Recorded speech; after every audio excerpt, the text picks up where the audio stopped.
Time now for Reporters Roundtable to put the headlines in perspective. Bud and Ian are back. Ross and Bernadine have this week off. Bud, let's start with you and what's happening tomorrow here in Dallas. Vice President Mike Pence coming to campaign for Pete Sessions. Sessions has already had Speaker Paul Ryan here, former Mayor Rudolph Giuliani. Is this really going to drive Republicans to the polls, energize that base? Sessions really needs every Republican in that district to come out. He's in a tough race with Colin Allred. He came out this week in favor of keeping coverage for pre-existing conditions.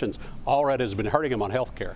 Ian, what do you think about this? Does Allred still have a crack at this? This is going to be a close race, no doubt. This is absolutely going to be a close race. You can look at a lot of the, Cook's political reporter, a lot of the analysis, and is seeing it as a, as close to a toss-up. And so, that's why Sessions is going to need to benefit from these visits because it's going to stay tight. Bud, let me ask you real quickly about this too before we move on.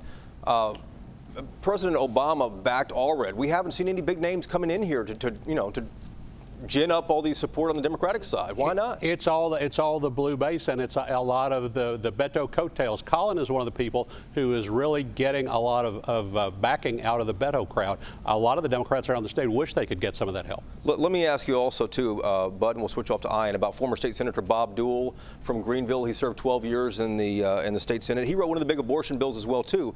But he is now backing Don Huffines' Democratic opponent. How big of a deal is this, and what's driving that? Nathan Johnson is more attuned to the district. Bob Deuel is backing both Huffines' opponent and Bob Hall's opponent.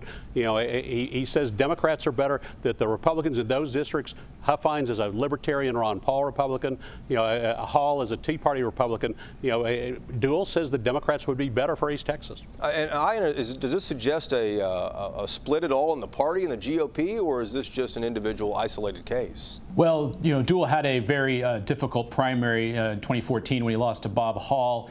And in his statement endorsing Johnson, he specifically mentioned, conservative scorecards, and he also mentioned, that the people in these races, Huffines, Hall, he even mentioned Connie Burton.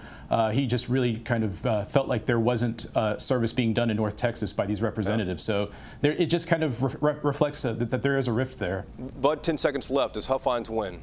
Huffines is the closest race we've got. All the Beto voters may sweep Huffines out. All right, good deal. Bud and Ian, thank you guys very much. We appreciate it. And thank you for watching as well. ABC's This Week begins in just a moment right here on Channel 8. We'll see you again next Sunday. Hope you have a good week.